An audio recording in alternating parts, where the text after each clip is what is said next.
revelation of Jesus Christ, which God gave him to show his bondservants the things which must soon take place. And he said to me, do not seal up the words of the prophecy of this book, for the time is near. Blessed is he who reads and those who hear the words of the prophecy and heed the things which are written in it, for the time is near. He who testifies to these things says, yes, I am coming soon. Blimey, is our guest this month, Jesus himself? That was, yes, at the end of the book of Revelation. That last particular verse was, the author of the book of Revelation was claiming to have a revelation from Jesus, who was saying through the angel, yes, I am coming soon.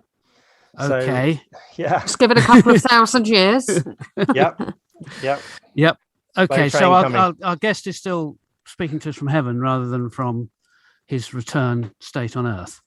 Yes, that's right. That's quite interesting, actually. So, so for all listeners out there, if you would listen to last month's episode, we talked about the book of Daniel, and that was what we called an apocalyptic, part of the apocalyptic genre of literature.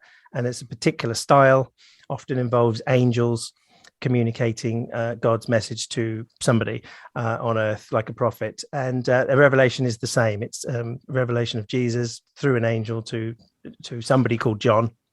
And so we're going to look at today the apocalypse of John, or book of Revelation in the New Testament, which is the last book. So Francis, can I just ask you, what were your first memories of the book of Revelation from your sort of Catholic young background? Pretty much nothing, because I hardly ever looked, we hardly ever dealt with it. I mean, obviously there are things that are familiar to me.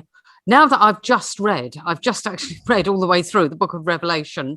And of course, one picks up what are fairly commonplace references that we find all the time, such as the Whore of Babylon, the number of the beast, 666. I mean, I was familiar with all those. And I also, a lot of it was kind of, when I read through the book, was understanding, oh yes, that's where this comes from. So like other popular culture things, such as the films, the Left Behind series or the Thief in the Night series, sort of like, oh, that's where they got that from. Everybody having a number on their, a mark on their hand or their forehead. The mark of the beast. Yeah, the mark of the beast. Otherwise they can't buy or sell anything without it. So it was sort of interesting slotting those things in, and also slotting in, for those who are C.S. Lewis fans, as I am, the Last Battle. And I don't know how familiar you are with the Last Battle, but the characters in that, where one of them, I guess, is supposed to be the Antichrist. There's a donkey who is persuaded by an ape to dress up in a lion's skin, and then the ape gets everyone to think that this is Aslan who's come back. So right, like the Antichrist. But anyway, so it's quite a read, isn't it? It is. And Ed, what about your early thoughts and church background with this book? Well, again, it was a sort of thing that I decided not to have an opinion on. It was all confusing. You did a lot of that, it seemed. Yeah. I wasn't. Yeah, I just wasn't like that. For you, it was really important to you. Yeah, that you had your truth lined up, your ducks in a row. Whereas for me, I was interested in knowing God, being on His team, and making impact in the world with His help, or not His help, but I was helping Him, I guess. That's what I was thinking.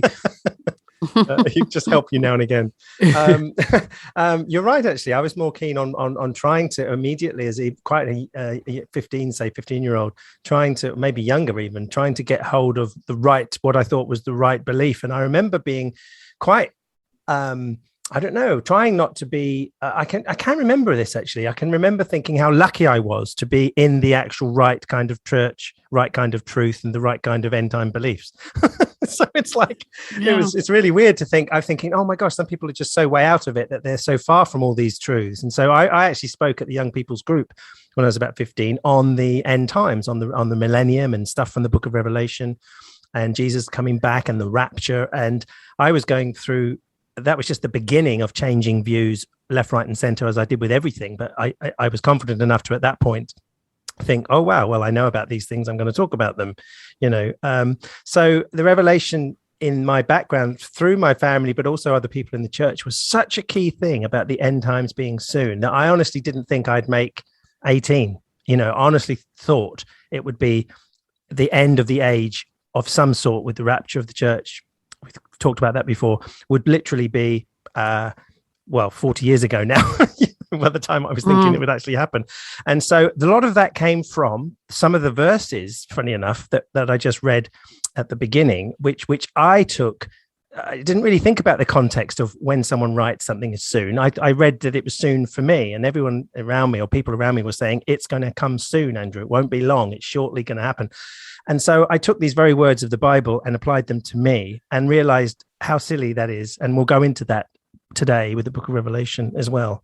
Yeah. So, Can I just ask as a kind of side issue, don't want to take discussion too much off track, but your feeling, Andrew, that that you were not going to reach 18, was that exciting or frightening for you? That's a very, very good question. And it does get into... I can remember, it's so funny because I can clearly remember three things. It's really embarrassing when you have a young mind and you look back with an old mind. But I didn't want the rapture to happen until I could, this is going to be so funny to say on air, but before, I wanted to grow a beard, drive a car and have sex before Jesus came back. And it's like, because I was like, 14, 15 year old, and that was my mindset. I was going, no, it doesn't have to be that quick, So you can see that not only in a humorous way to look back at that, but I actually genuinely didn't think I would.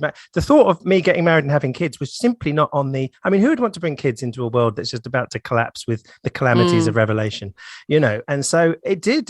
This is a very, I think today to talk about this isn't just, let's just talk about some ancient literature and it's really fascinating. It actually has an impact on people's lives, the way you take it. And I know people today that live in the book and they're just living with this constant, I wouldn't say fear, but constant sort of one-upmanship. We know what's happening. Yeah. And they'll fit COVID into it and they'll fit global warming into it. And it's a sort of a belief that makes you feel a little bit more like you're on the inside with inside knowledge, and other people are out.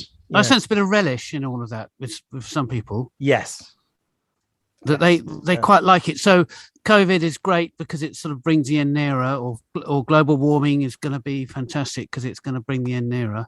Yeah, let's support Israel, so that'll speed things up. That is the sort of thing that makes me think that religion is actually a bad thing, as opposed to, my usual attitude is, well, it's just wrong, but it doesn't, but I don't have much more thought. But when people talk about things like that, then I think, it can be a dangerous thing. I'm not saying it is always, but I can then see the potential for danger in religion when people explain how it can have that effect. There was talk of Reagan, who believed all this stuff, was very much into the end times. And there was a real worry that people like George Bush and Reagan, who are so in touch with people that are so saturated in the end times of, say, Left Behind, that it filters into the worry of politics, that someone who has the finger on the button might think they're hastening Armageddon. It's like, it is worrying. It is actually really worrying that those people are associated with people who actually believe. I worry what Mike Pence believes, in this realm of say, the end times and Revelation. And so, the second to the president at the time, you think, oh my gosh, this is dangerous. And so that's where the worry comes in. You want to sort of escalate, help God along a bit, maybe. But anyway, that's probably going away from the book of Revelation, but it really is tied into it though. I found preparing for this chat, I'm much more confused, discombobulated than I was with Daniel. So with Daniel, you could sort of see what was going on under the lid, as it were, that he was projecting back to generate prophecies that he could then give him a bit of credence to make prophecies into the future, into the immediate future. And it all made sense. And there was clear evidence that it was a fraud, to me anyway. I just felt I knew where I was. So I had my bearings. Right. It all, my theory of it all fell into place and left very few unanswered questions. So do you have no theory on Revelation? I've got very vague theories, which I'm not sure I believe. Well, I suppose we can. Yeah. Well, my best guess is it's sort of slight, kind of almost fan fiction based on apocalyptic literature and Jesus and everything. I feel it is a fraud and that he's making stuff up. Probably he never had any of these visions and things. Probably. And he got away with it. But I wouldn't. That's just the best theory that tries to sort of make sense of it. But I'm not sure I've got a whole lot of evidence to back that up. And I just do feel a bit confused. I'm not sure quite what's going on. Can I quickly do a really whistle-stop tour of, the book? You certainly can. The book starts by saying that it's prophecy. It's what's going to happen. Yep. It says what must soon take place. Mm-hmm. That's the first verse. I think the third verse it talks about prophecy, this prophecy, and it says the time is near. So it's setting itself up to me as a book of prophecy, like most of Daniel was, saying what's going to happen, and it's saying it's going to happen very soon.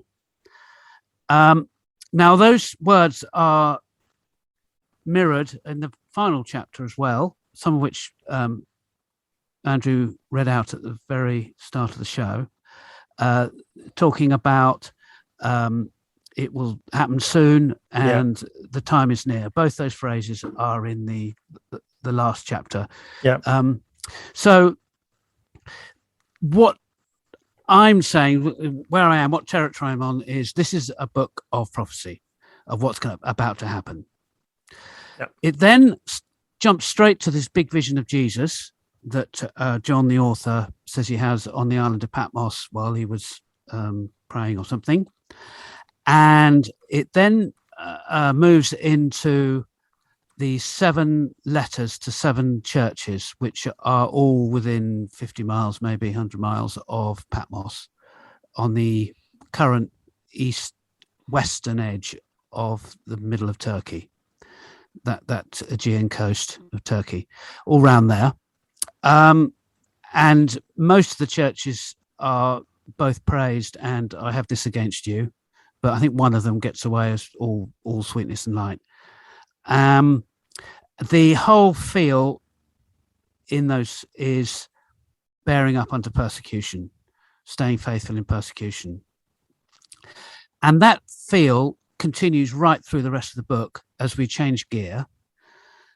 And it's the kind of typical revelation from there on in. Visions of heaven and people bowing down and big sweeping of the tail of the blasting the trumpet, and some awful smiting happens on earth relating to it.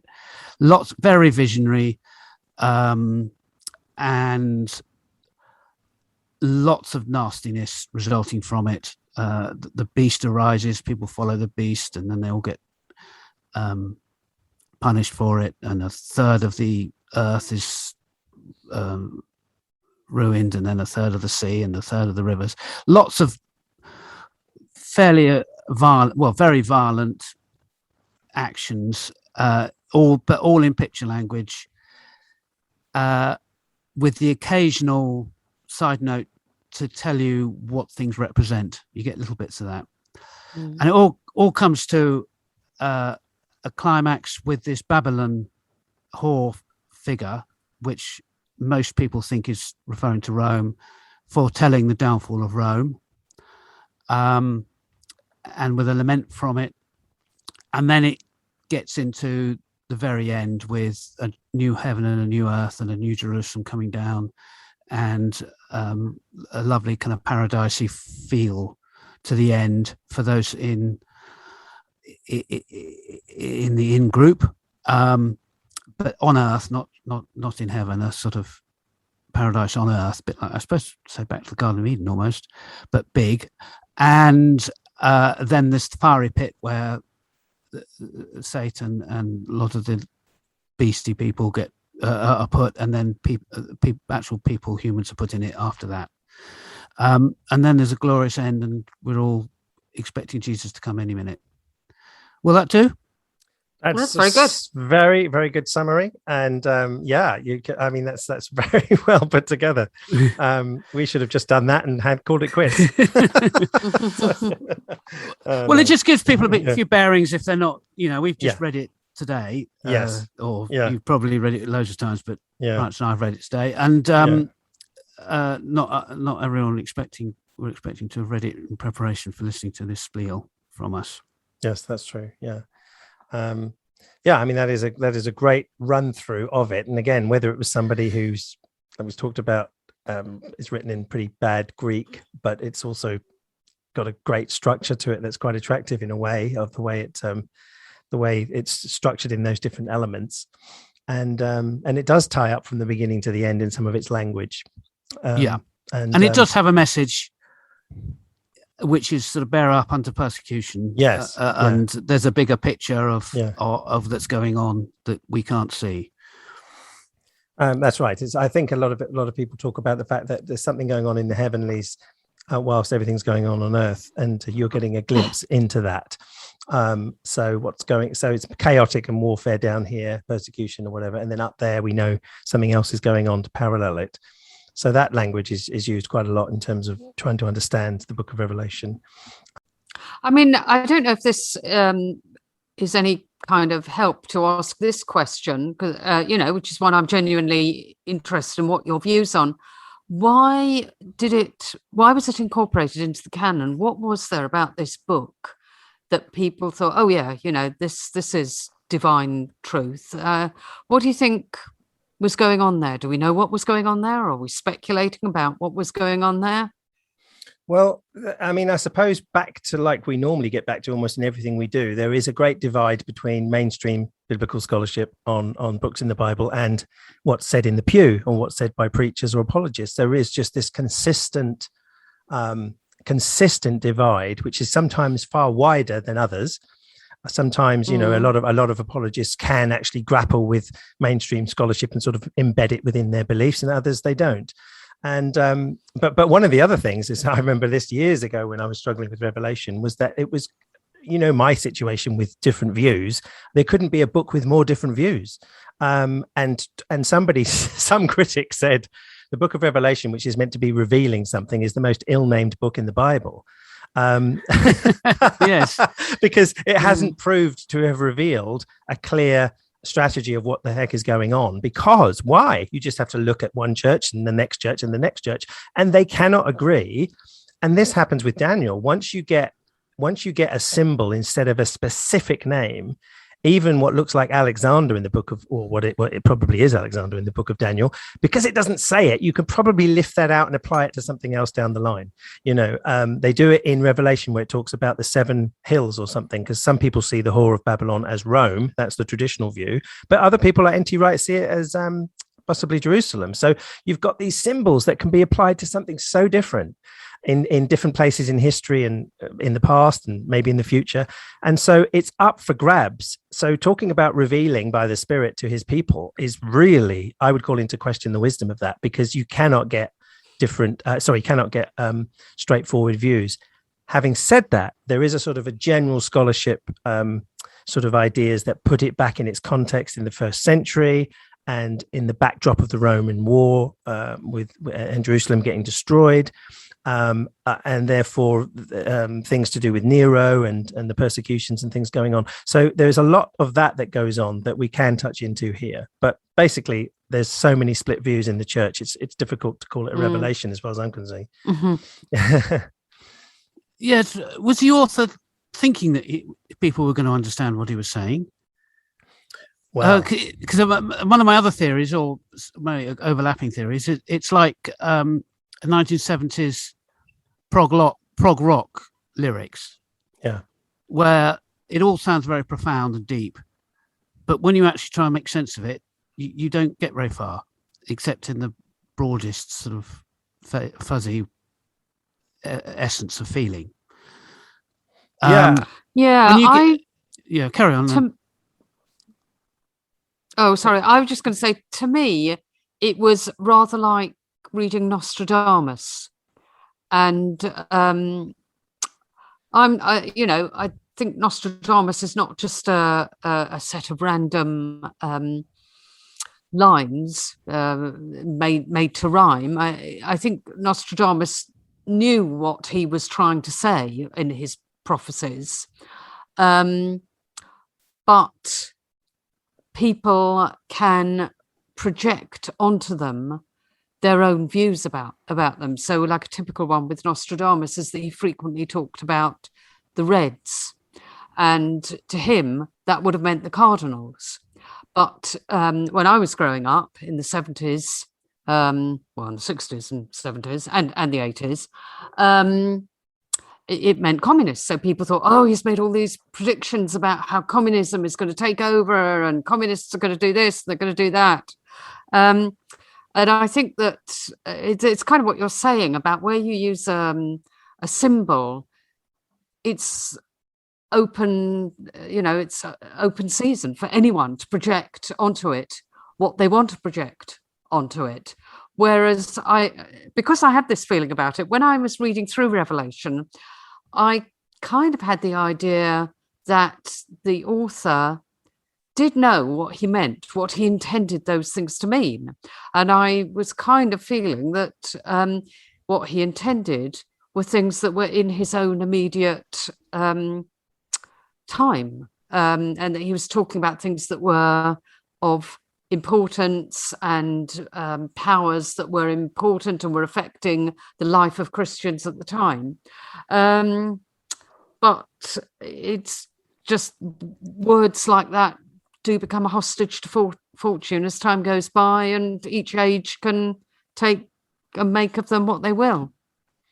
Yeah, I think one of the things to sort of recognize is, like we did with Daniel last month, was basically coming up with the thing that Daniel didn't look beyond the Greek period, and that it was all, the writer was situated in the 171 period. He thought that the resurrection and this, after 3.5 years of some particular point back then, it was going to be the end of the age as the Old Testament people saw it, and it didn't happen. And Daniel had reconfigured what was said to Jeremiah. It looks like the book of Revelation is taking up some of the allusions from Daniel and applying it to the Roman period, and reconfiguring the fact perhaps that it wasn't the Greek period after all, it was the Roman period that's being talked about. And that's why we get this writer who's called John, who says the time is near, things that shortly must take place. I mean, if people were going to read it at the time this was released, they could not be expected to think that this thing refers to our time. And every generation, though, has lifted it out and actually applied it to their time, because most people have not seen that all the things happened, that they're still to happen. We talked about preterism, a view which tries to say that everything did happen, which goes into the most bizarre conclusions that one could come up with, all to defend, in fact, the idea that it was soon and near. So that's, at least they think that it was meant to be soon and near. So I think the context of this is, in fact, as you say, Francis, that perhaps the reader did know, and that people reading it would have understood that this was during a time of the late first century. It's this disagreement, even in the scholarly realm, basically, of when it was written. Some say it was in the 70s. Round about the same time as Mark, just after Jerusalem, and some would say it's in the 90s, looking back still to that sort of time. And some actually come up with a sort of a hybrid, that actually maybe it was started back then and sort of topped and tailed and finished later. So there's a lot of room there for difference. So the scholarship's pretty solid that it's not for the fall of Jerusalem. It's not. Yeah, I don't. I think I don't know. Somebody, I'm not sure. Too many would say that it was written in the 60s. That was. I mean, some people think Mark was written just before the fall, and so some people think parts of Revelation may have been written before that. But the main view is that Revelation was written kind of in the 90s, and it may cast its assumed reader back to think that you're sitting in the time of just before Jerusalem fell or just after. Yeah. But the author does know that it's happened. I think that's pretty conceded that the author knows that it's happened, and the imagery isn't. I couldn't see the imagery referring to a future or pretending to be a future event of the fall of Jerusalem. Some people do that by seeing the fall of Babylon as Jerusalem. And that's a kind of it's not a very common view, but it's something N.T. Wright and a few preterists actually do take, that actually it wasn't Rome all along, like the tradition has been, that the Whore of Babylon is in fact a sort of a cipher for Jerusalem and its a sort of apostate ways. And therefore it is actually projecting about you are about to come down. But if it's Rome, then in the traditional sense, it's mainly seen as Rome, that is still to come. And Jesus is about to come back very soon with all of this stuff going on. So it's definitely a sort of a late first century, early second century sort of time frame for when things in the writer's view should be kicking in. And it's very, very different. And I might as well mention this as well, that the author by a lot of scholars is seen to be a Christian Jew. And therefore the document has hints that it's kind of against the Paul's churches in a way, or subtly sort of criticizing Paul's churches, and is anti-Roman, whereas Paul is kind of pro-Roman if you think about Romans and the government stuff. Yes, Francis? I was going to say, can you give us a few excerpts? Oh yes, okay. Point? So on this idea that which I found fascinating when I was looking at this several years ago, a couple of different books brought it up. And it was pointing out the fact that, like in Romans with Paul, Paul talks about every person is to be in subjection to the governing authorities, for there is no authority except from God. I'm just reading it here, Romans 13:13. And those which exist are established by God. Therefore, whoever resists authority has opposed the ordinance of God, and they who have opposed will receive condemnation upon themselves. So this is like, the authorities in that period are, Rome. It was very much in that sort of culture, and everything has been put there by God. And that, whereas Revelation, if in fact the traditional view of Babylon is in fact Rome, it's actually opposing Rome. It's a different view than Paul would have had. It's like this is a bad government. This is not of God. This is to be destroyed. Yeah, it's quite different if you think about it. It's not there and that's something that's one hint. But there's more. One of the obvious ones, which really I didn't notice when I was doing it, is in fact the wall of the city of Jerusalem in the end of Revelation. It says the wall of the city had 12 foundations. Now, how symbolic, literal, whatever people take this. But on them were written 12 names of the 12 apostles of the Lamb. Now, where's Paul? He's one of the key figures in the whole of Christianity in terms of the books that are in the New Testament, even under his name, if he didn't write them, some of them. The fact is, Paul's theology and thoughts are so key to the Christianity that we know, and he's not even got a name on the foundation stones of the New Jerusalem. And so some people say this is because, the Jamesian group, the people that followed James and the sort of more law-keeping Christians who didn't follow Paul at all, was this particular Christian didn't include Paul. So that's one thing that's been argued. Here's another one. Paul says, for example, Revelation says, behold, this is very fascinating. I will cause those of the synagogue of Satan who say that they are Jews and are not, but lie. I will make them come and bow down at your feet and make them know that I have loved you. Now, so can you give us the citation? That's Revelation 3:9. Okay. Now, this verse has been, again, it's one of those ones where people are totally split on its interpretation. Are these then actual Jews that don't believe in Jesus? And so they're not real Jews because they don't believe in Jesus? Or are they, in fact, Pauline Christians who say there are Jews? Because Paul said in Romans 2:9, a person is a Jew who is one inwardly, and circumcision is circumcision of the heart by spirit, not by written code. And so if a Jamesian kind of Christian thought that Paul's churches who thought that a Jew was only one inwardly, then in fact you would have the ability to say they say that they are Jews but are not. The other interpretation is in fact that they are Jews that simply don't believe, and they're of the synagogue of Satan. But that's another clue if you're going to take the fact that Paul is, and here's a third one for you.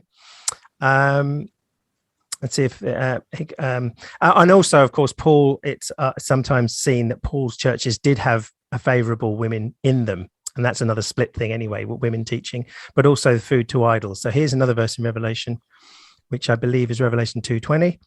But I have this against you. You tolerate the woman Jezebel, who calls herself a prophetess, and she teaches and leads my bondservants astray, and they commit acts of immorality and eat things sacrificed to idols. Now, Ed, what's your memory of what Paul said about food sacrificed to idols? It's okay if you can do it with a clean conscience. If you can buy it in the market and eat it, if you can do that with a clean conscience. And if it troubles your conscience, you should follow your conscience. Exactly right. And it's argued that this author would totally not like that. Eating things sacrificed to idols is a big thing. And also, again, if these churches did have a prominent women prophets in them, which some of Paul's teaching could allude to, then of course it could be seen that this Christian was of a group that was different to the sort of Pauline churches. And so with those hints, it does look like that. I think that there's a good case, I think, for a sort of anti-Roman and anti-Pauline, Pauline, sorry. Who is this Pauline? What authority does she have to teach? Yeah, what authority? No Paulines can teach in the church. If this is sort of veiled sort of disgruntlements against other forms of Christianity, this could well be in line with the book of James, which also has struck with Paul's language in a different way. And so that's argued there. So that's a slight change of what people might have been expecting to hear about the book of Revelation, but it's something that really intrigued me because it gets back to the author. What kind of Christian was that author, and what was his truck against the government and against eating food sacrificed to idols and not having Paul on the 12? It was just the 12. This is all fascinating stuff to me that I never ever picked up years ago. So in my listening to podcasts and things about Revelation I've been doing over the last few days, something I thought was really helpful was some scholar saying how people's responses and interpretations of Revelation fit in a sort of quadrant, related to these two properties. So up and down is, do you think the prophecies have already happened or not? So maybe at the top would be, yes, it's already happened, and at the bottom, no, it's still in the future, or vice versa. Anyway, that's the up and down. And then the left to right is, are the prophecies a kind of code for events that you can decode, or people that you can decode, or is it just vague kind of metaphorical literature that you can kind of make what you like of?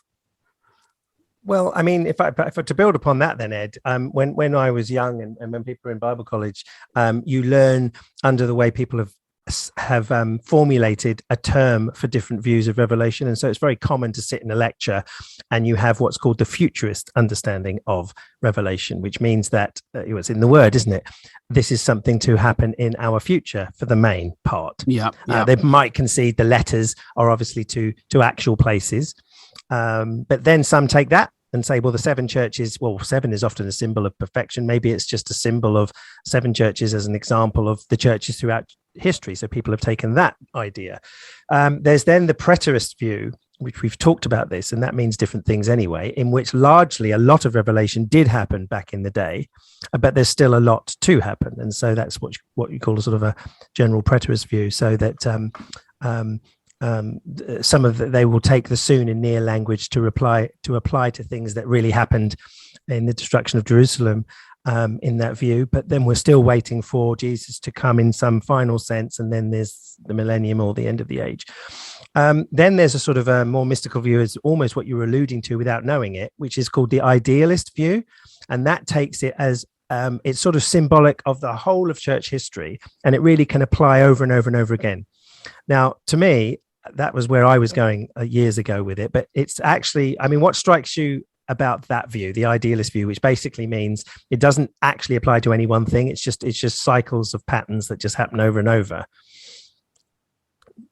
I mean, I think there's something majorly wrong with that. But, I think it's denied by the introduction that I made a big play of, and the repeat of the introduction in the last chapter. That's which right. I made great play of. Exactly. And also it's just convenient, isn't it? Because it doesn't matter what happens. You can have the Black Death being, oh my gosh, this is what Revelation was on about. But then we still continue. So now we have COVID, or something, or the 1918 flu, or the war, Second World War, and the, everything that happens. So basically Revelation can apply infinitely to everything that goes on. So it isn't really helping. It's just applications all the time. So this is what the writer was on about. When actually it could be on about none of them, because you're just making the Bible go in cycles, applying to everything. So therefore this view applies to the 15th century, to the 5th century, to the 20th century. It might as well apply to the 25th century when we get there, and then in the end it evacuates, like you said, Ed, all of this soon and near and sort of urgency and hold on. What does that mean? If you can go through history, thousands of years, what does holding on and soon mean? It's just evacuated the context of the author, who would probably turn in his grave at such use of his words, So I don't think much of the idealist view, but it's a way out of failure, and it's a way out of dying on a hill for this symbol means that. So the futurist is the most common, but the preterist is the most scholarly. But then it's not full preterist. It's just a lot of it is back in the first century. I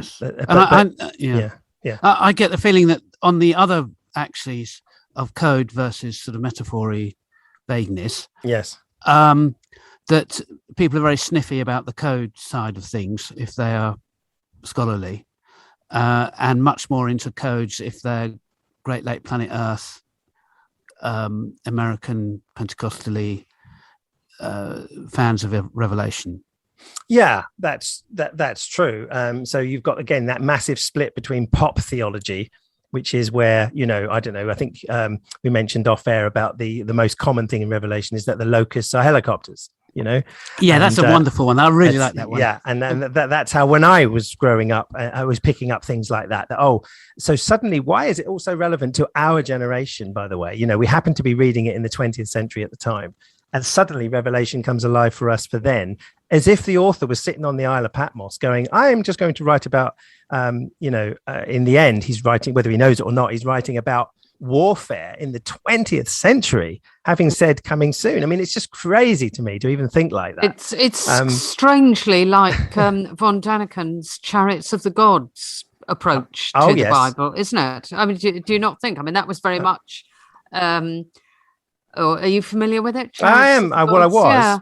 I mean, he used to argue that, but his take on it was that the ancient author was trying to describe a spaceship, and it just sounds a bit similar, that you're projecting onto the ancient author. Oh, he was trying to describe this thing from our modern life. So there's sort of yet again a case of biblical interpretation sometimes making strange bedfellows, because I'm sure that Eric von Daniken didn't generally have much in common with evangelicals, but and that's just assuming what we know now about something, like our understanding of a flying saucer or whatever. But it could be, so say it was people from the year 5000 who would know so much difference than what we do. So maybe we don't understand it because it's yet to apply to them, because they'll know, that would be just as reasonable, because why is it that the 21st century, 20th century has to be the bee's knees of?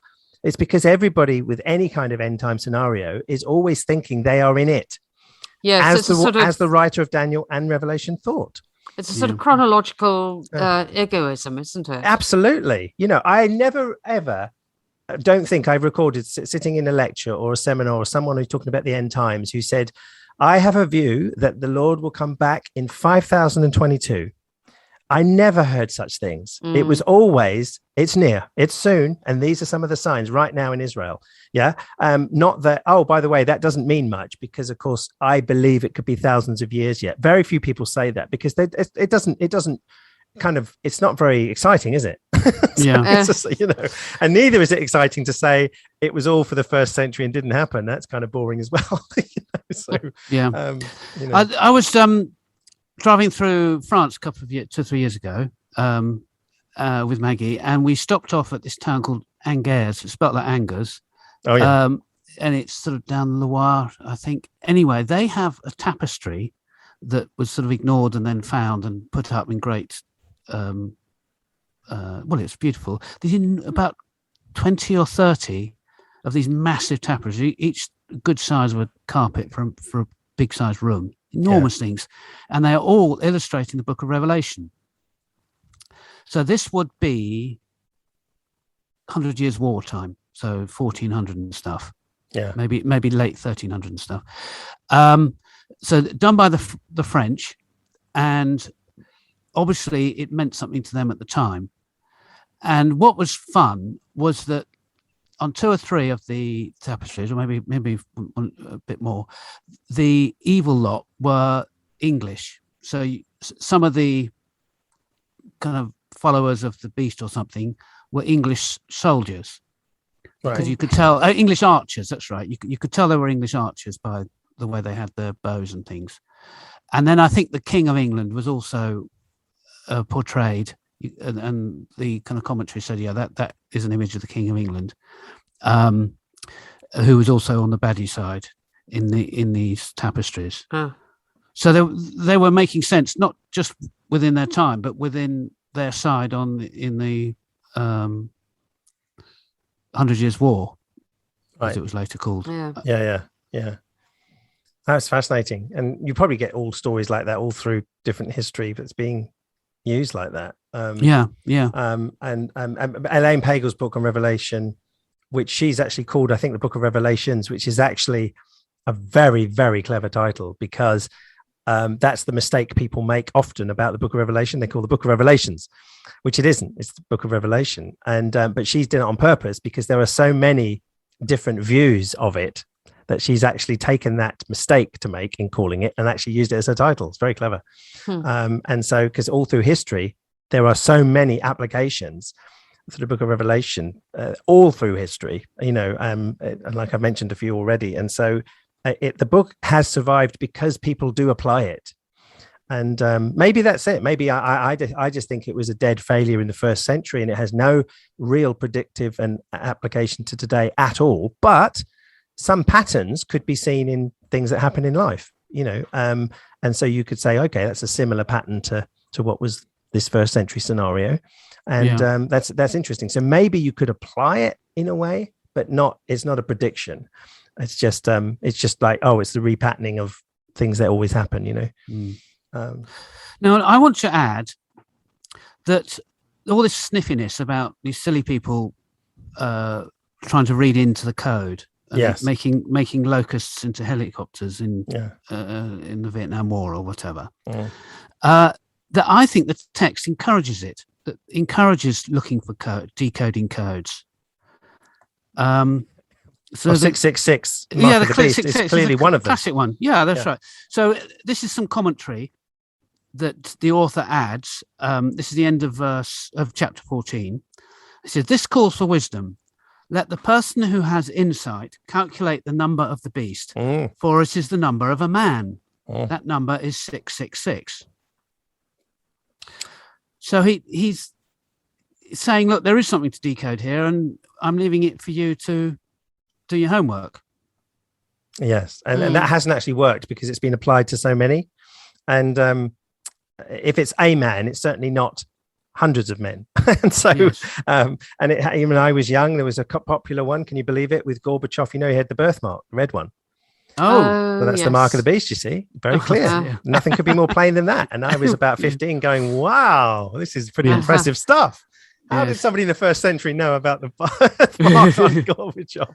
And then it's been applied to the Pope. It's been applied to, goodness knows how many. So obviously, it's not been wisdom, I don't think, to do what you were just outlining, Ed, to give that sort of play to the reader, because you can start to do stuff. But there is a scholarly view that it referred to Nero. Do you know why?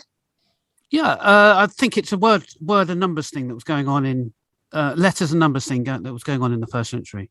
Well, yes, it's also to do with other manuscripts that have 616. And when you combine that together, then that was another version of looking at Nero, apparently. So there's something connecting Nero to 616, and there are manuscripts that say 616 and not 666, which is fascinatingly interesting to scholars. And that's often missed out by the more fundamentalist futurist people, because that's not, we don't want things going back to Nero. And if they do, they say, well, Nero was a type, and we're back to that again. Everything is a type of something yet to happen. And that's that's your get out of town sort of a ticket. It's like, okay, everything that's happened in the past is a good old symbol of what's yet to happen, and that's how a lot of people do it. There'll be another Nero type figure. So there's talking about a great city in chapter 11. Yeah. And it says that, and this city, which is figuratively called Sodom and Egypt, where also their Lord was crucified. Interesting. So again, it's saying, look, these features of my visions do actually represent actual physical things, like in this case, the city of Jerusalem. The great so city. It is tying it. It is tying these weird prophecies into actual physical cities and people. Yes. Even if only you could decode it. Yeah, but then again, the great city is also, this is where N.T. Wright argues that the great city there is in fact Babylon. That Babylon is in fact Jerusalem, because the great city is where that's the view that doesn't see the whore as Rome. And but this isn't a Babylon chapter. No, that's right. That's true. That's just sort of linking the two if you wanted to. But even using Babylon as a code for Rome is still doing your code, isn't it? It's like we're going to speak of Rome as Babylon. Maybe that's because you really do want to hide it. You don't want people reading this document and speaking outright against Rome directly. So you do it by saying Babylon of old, with the seven hills or something. That's right. Seven, yeah. So it's kind of obvious to most people that it is Rome, I think, but there's debate on that. But it's still, wouldn't it have been nice to have had a straightforward answer from heaven? As literalistic language as fundamentalists usually love. Yes, the plain sense makes sense. You made a wonderful comment on this last show.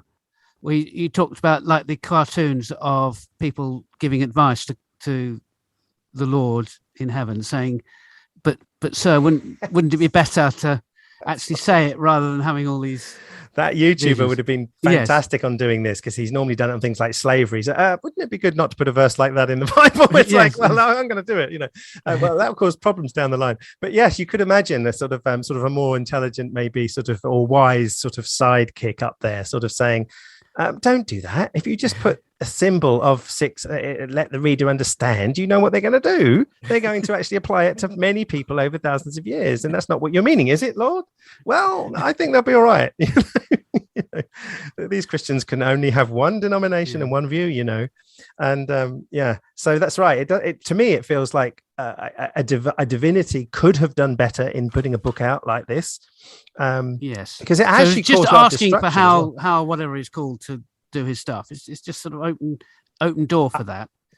It's a sitting duck for various interpretations. Yes, it's like you've given at least looking at Romans or some other passage, you can say, okay, this is talking about this. It seems so, and there's enough dispute over Paul on verses and what he really means. And so you don't want to start giving symbols and then having it sort of wreak havoc in every generation when things never materialize anyway. I mean, in like I said, I was thinking I wouldn't meet 18. But by the impression I got from some of the language from Christian teachers. And so the world history for me has been a shock that we're here, Francis, and we're this old. So, it's like, so complete shock. But now I'm not. I think I realized that once you realize that actually these things were failures right back then, and we're just sort of wishfully thinking and reapplying, it makes so much more sense to me. One of a long line of failures, Andrew. Yeah. Absolutely. Stretching back over 2,000 years. Exactly. I think that the time would have run out on the clock. Let's just give it a generous soon and near. I would say let's AD 150 tops, for things to not, if they were really going to kick in as this writer thought. And then after that, we're starting to borrow time and start to stretch and squeeze and cause all kinds of problems with the text, to people would not accept it's a failure. Of course, they'll say, of course, it means this. It always meant this. Yeah. But if it was, I mean, the big obvious basic thing is it's saying Rome will come to an end. Yeah. That's one thing you can actually say it's saying and test. And it did 100 years later. 100 years later. Yeah. But not in the way it predicts, surely. I mean, the way that Christianity became Rome and then it failed, that's no hint of anything like that happening. No, not at all, because if the whore of Babylon is Rome, it says in 1 hour your destruction has come. It's like a cataclysmic event. And again, hour might mean 400 years, and then we start to, and these sorts of arguments come from 6-day creationists, believe it or not, who actually strictly say, just to use timing, very strong about the 24-hour days of creation. But when it comes to timing in Revelation, you stretch it at will, And I've seen massive inconsistencies with literalists, really, when it comes to this sort of thing. And so Rome did fall apart, but that is, like you say, that's not the image you get. Yeah, and Christianity in Rome were kind of joined rather than Christianity in Rome being, Rome persecuting Christians and then God saving them in the end because they stayed faithful through the persecution and Rome fell under those circumstances. That's not right. At all that. That's right. And so this writer, who's Paul, would have probably had a different view of the future in that sense, even though it was soon and near to him as well. So who knows quite what the vision of the future would have been is not really getting past the first century, in my view. And then this world utopian view of Christ and whatever the millennium meant would have happened. And so there wouldn't be anyone around to be waiting because something would have happened, Yeah. Well, Christians think the devil's responsible for all sorts of terrible things that happen. And the devil being thrown into a pit for 1,000 years, that probably hasn't happened yet. Well, yeah, although there's a very strong... Unless he's operating from within the pit. Yeah, well, the amillennial view, by the way, who doesn't believe in the millennium and thinks that the devil is bound now because it's the freedom for the gospel to work is because he's bound. And that's the view I was taught later in life. When I went to YWAM, the missionary organization, very different from what I was first taught, that the devil is yet to be bound, and it's like, oh my gosh, I don't even know if he's bound or not, So it's like, I don't know. I think that anybody listening to this who has had a background, say, in Revelation like I did, will start to see some similarities and go, oh my gosh, that was me. Or they may be more like you two, thinking, what is this fascination with the book? But it certainly has caused fascination, hasn't it? Yeah, and I was like a need to know, I guess.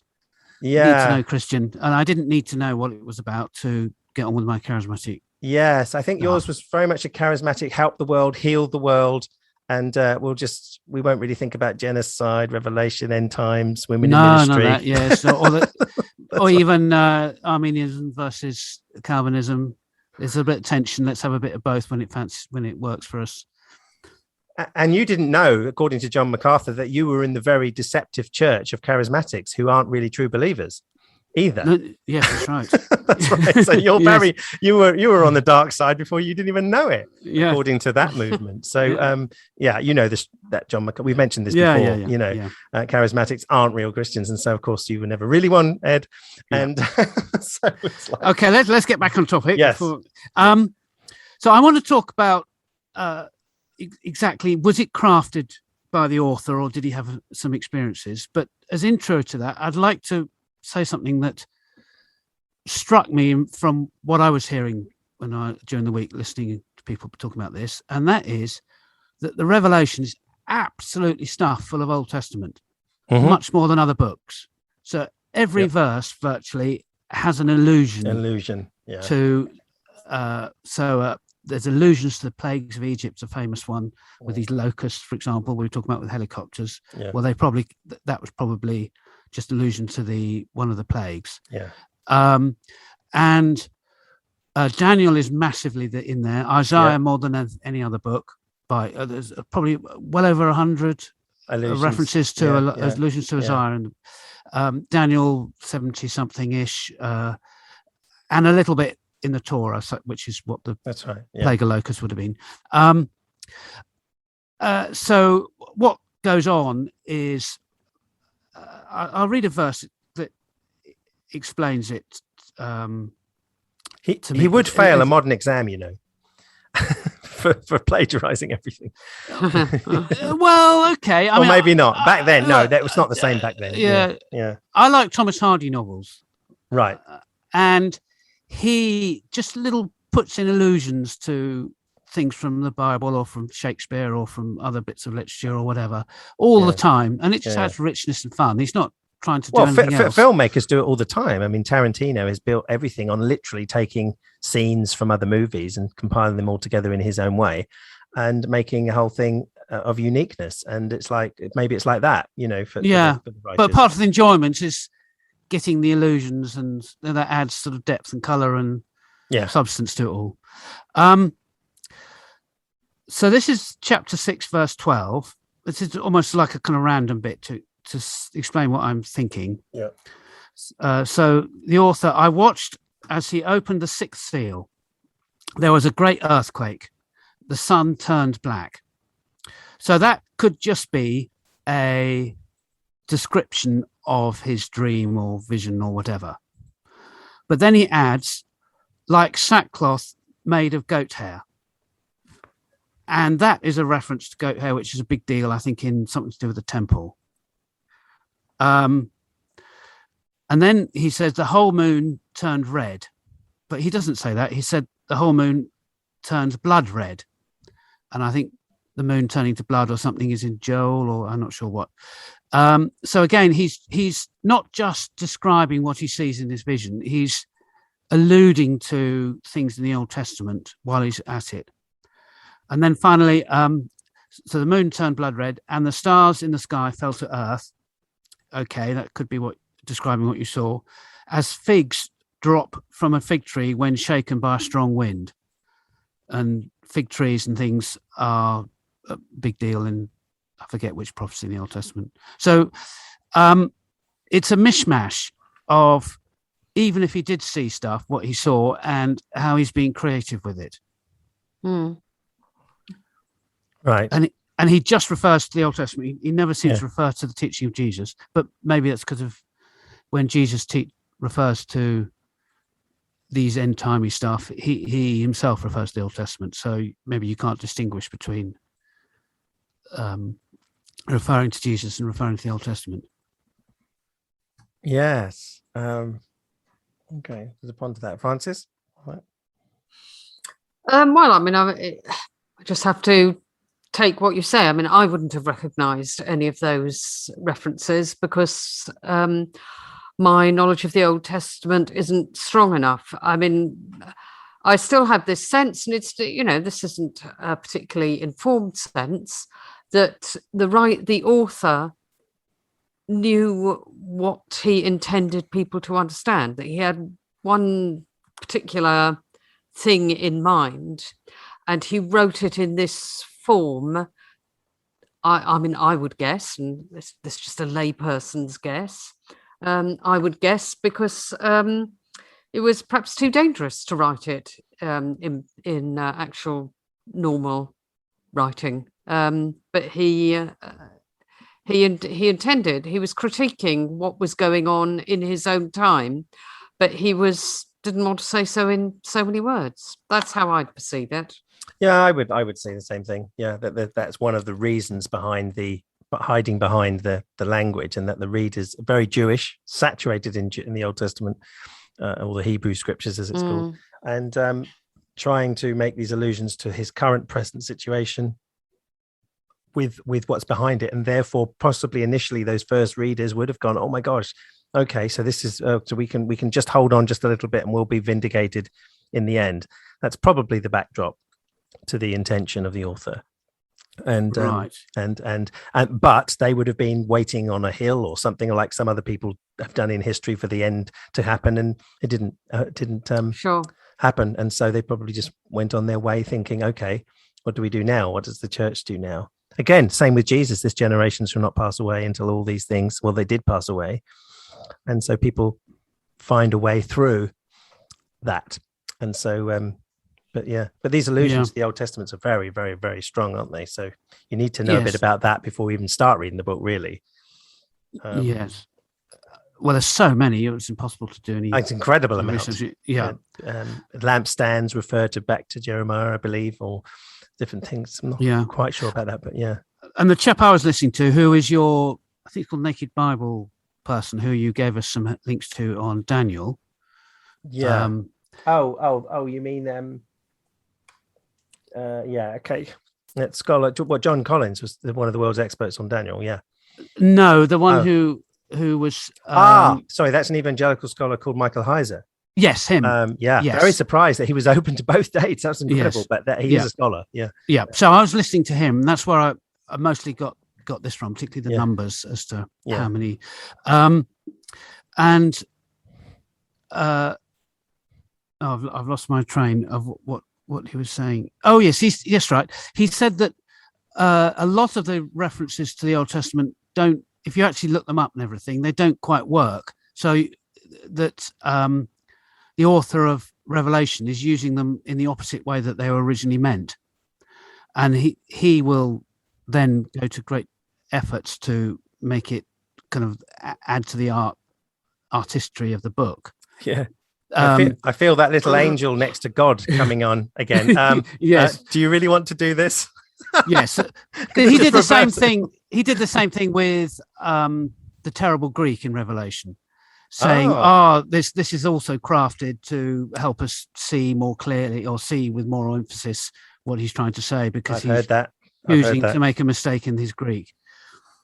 He could have just been uneducated and not a very good Greek writer, and yet given good credence down in history like that. Well, he's crafted it so well. Yes. So he's being naughty with his references to the Old Testament, which is right throughout the whole. We're used to that. We're used to that with Matthew, author of Matthew, for sure. Yes, that's right. Yeah. So a lot of New Testament authors are naughty with the way they use the Old Testament. Yes. But he's saying, that just adds to the artistry and of it. Rather than saying, let's call it out as bullshit, which is what maybe we'd be more inclined to do. Yeah.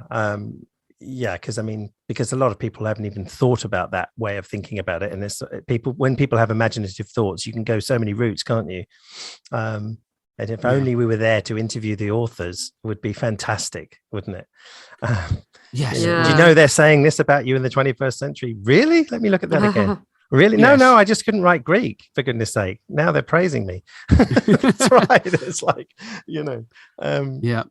But now here's a question for you, Andrew. Yes. Do you think that the author had some dreams and visions and filled it out with all of this reference to the Old Testament and this, that, and the other, or even God was guiding him in both the visions and in the way that he interpreted them through the Old Testament? That was part of the plan? Or do you think the author is cynically using made up visions to convey something, and the whole thing is crafted beginning to end by his cleverness and massive familiarity with the Old Testament? Wow, it's a question I'd never pondered or thought about before. Obviously, it's presented in a way that these are revelations from the heavenly Jesus through an angel, and that Jesus is wanting to communicate in this way. But whether the author actually had them, it's one way of looking at it. Isn't it Alice in Wonderland? Isn't the author said to have had that dream?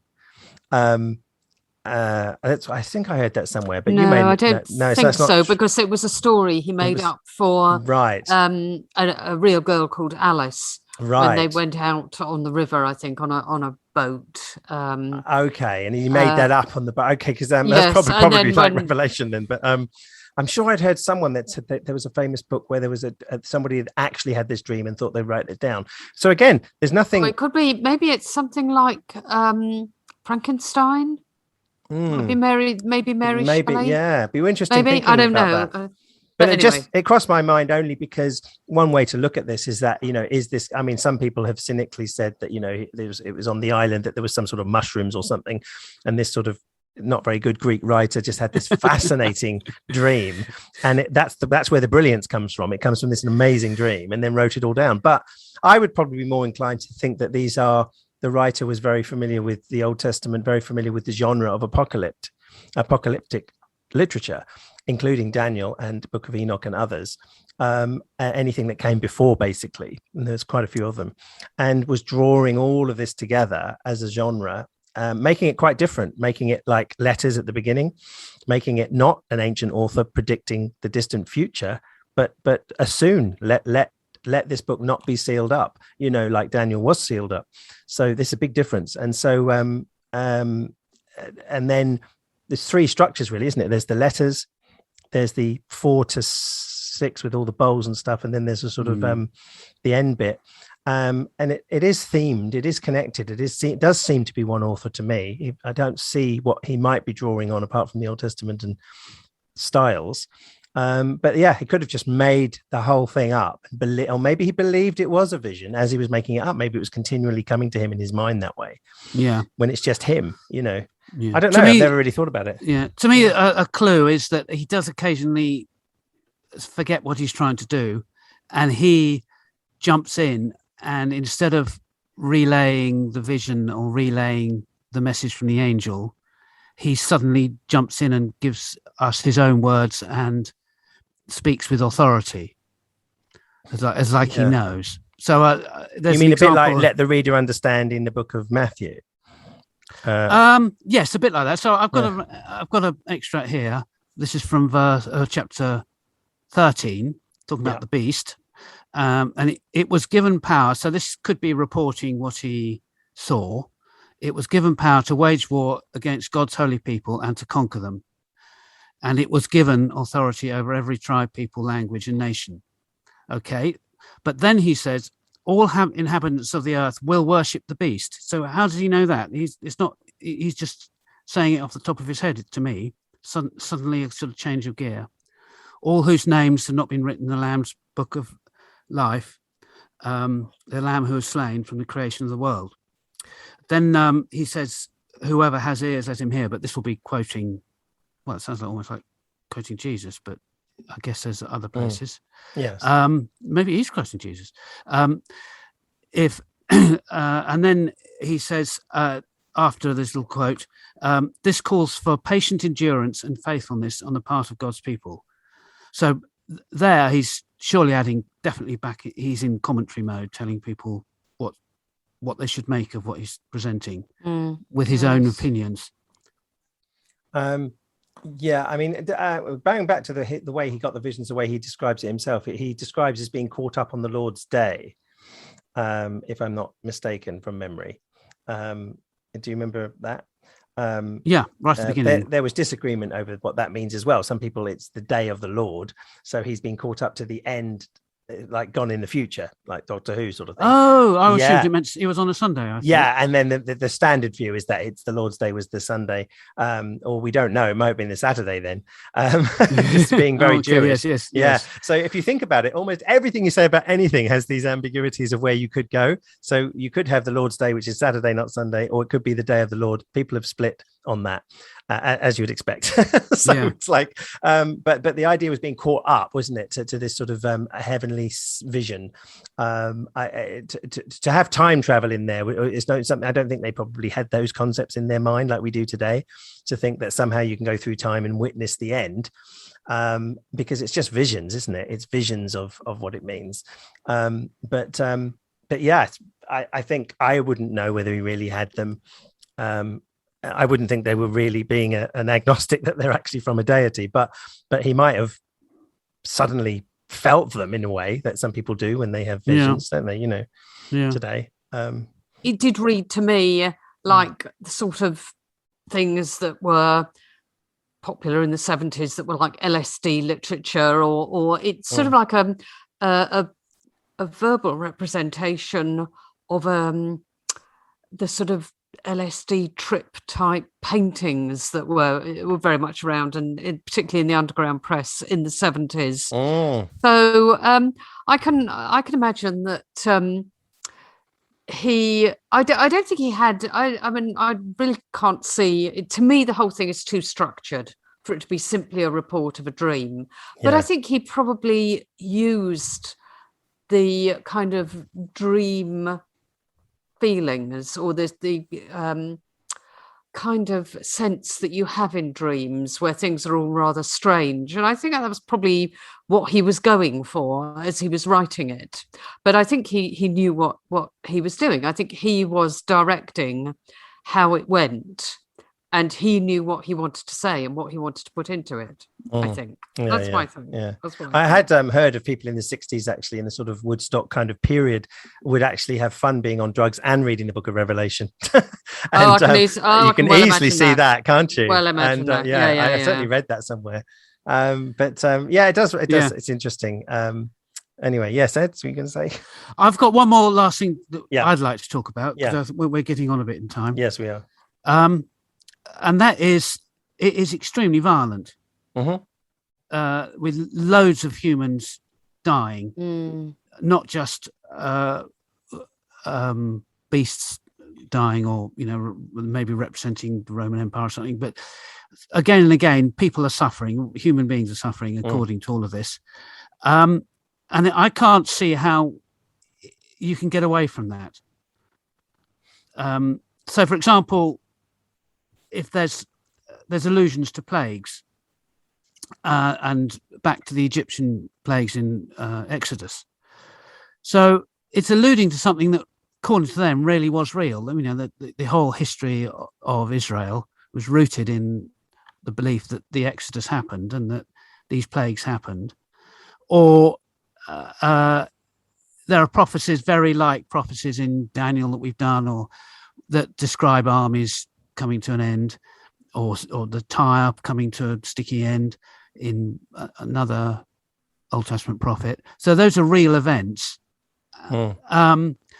And they're being alluded to back up the kind of violence and suffering which is being predicted in this literature.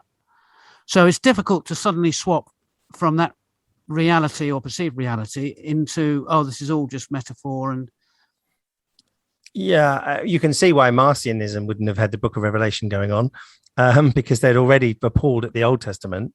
And when you read the Book of Revelation, it makes you want to go back to Joshua and have a nicer time, because Revelation is pretty it's so full on, isn't it, that anyone that says, it's the Old Testament God against the New, actually when you read Revelation, this is Jesus doing this, very much behind the scenes. And it's like, this is the Jesus that he tramples the winepress until the blood runs out up to the saddle of a horse 100 miles away or something.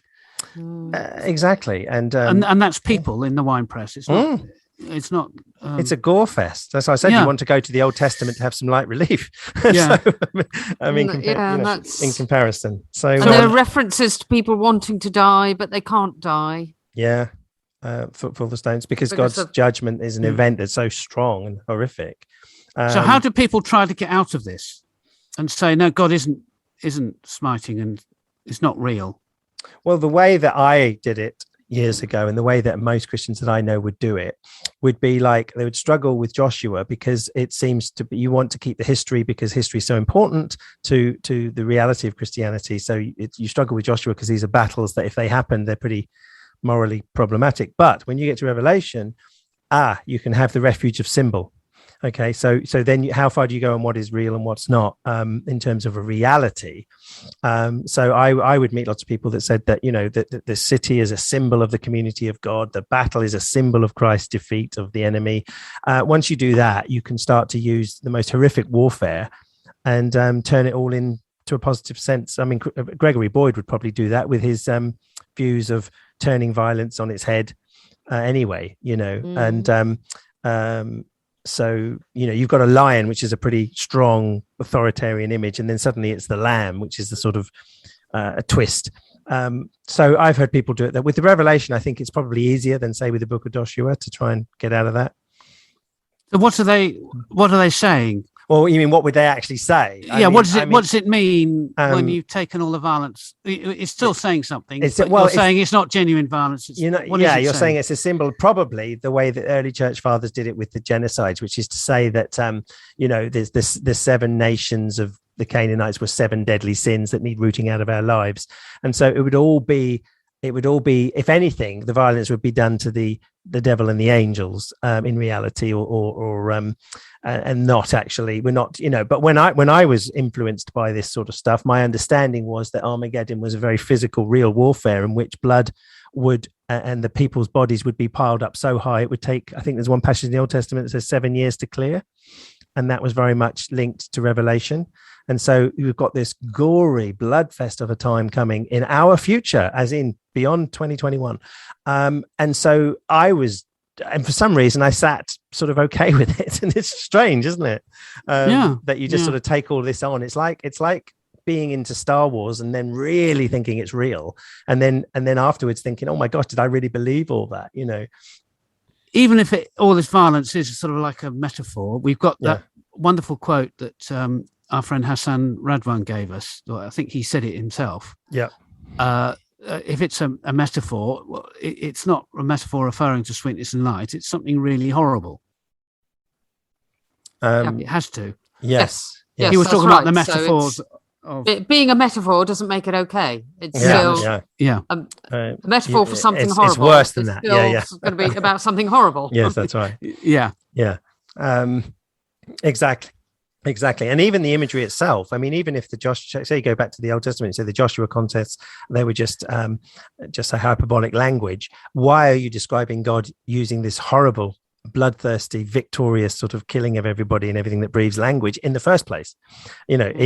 Why use that language anyway? You see what I mean? So it's the same with so I think there's so much room here to sort of play with, to think how you're going to look at it. The symbolism must mean something, yes. So how does it have its outworking in history? Well, that's the question. if you're still a futurist, that is. I say it's not going to happen, so none of it's going to happen, and so there's not a worry on that point. Okay, that's our message, is it? Don't worry, folks. It's not going to happen. It's not going to happen. I think it was literature that was basically pointing to the view of the first century fulfillment in at least, say, 50 years from the writing. It didn't happen. It's all been reconfigured in the imaginations of people through history, and probably always will be. And it just basically nothing will happen, because everything will continue to be as it was. And if global warming ends the world, then people will start to say, well, that's what it was talking about. But they never were. But that's what they will do. Yeah. Yes. I mean, it predicted the end of Rome, and Rome ended. Yeah, not at all in the way predicted. Yeah, and people have had doomsday stuff about the end of the world anyway, outside of Christianity, because people think, well, it started somehow. I wonder if it's going to end somehow. Yes. And so once you start global warming and all that sort of reality kicks in to things going really, then you think, well, that's just normal human concerns and worries, let alone it's not Christian prediction as such. But they'll jump on the bandwagon, of course. Black Deaths have done it. The 1918 flu, anything that majorly happens, people will then bring in the book to support it. And I think that's what will always happen, to be honest. Yeah. Human nature. So how would we all sum up the book in the end then? So, Francis. Well, like I said before, it's a great read, actually. I found it. On the one hand, I was thinking, well, this is all rubbish, but on the other hand, I was thinking, but actually, it's pretty impressive. It does grip you with its imagery. I love the imagery. That's all I can say about it, I think. Okay, and Ed? Well, you've helped a bit, but I still have struggled to exactly pin it down exactly what the author was trying to do, and how deceptive was he being, and how aware was he of being deceptive, and how come it ended up received so well in the New Testament. There's a lot there that I'm feeling uneasy about. Elaine Pagel's book on the Book of Revelations, as his title is a very good one on why it came to be seen as wanted to be in. and getting rid of the people who objected to it on reasons that you might find interesting. But I have a problem with Revelation in the danger that it can bring, the danger of being taught to save children or people that don't know the context or background, and really sort of paint horrifying pictures of the future, which we have enough of with issues in the world anyway, let alone trying to say that it's all been predicted here. And I think that it can affect your daily life. It can affect you in a way, like I think my background, I termed my own thing as the apocalyptic child. It's like a view of the imminent end can really affect your day-to-day psyche, as opposed to somebody that's not even aware of the book, who have a much healthier approach to life, I think, sometimes, than getting saturated in the real belief of this sort of imminent approach to the end. Other personalities find it interesting and exciting. So, yeah. Okay, well said. And thank you again for leading us. Well, thank you again for your questions and insightful, both of you, insights into it. Thank you both, from one who was largely ignorant about this book. Until next time, next month, I have been your host, Andrew. And I've been Frances. And I'm Ed. Bye. Okay, bye.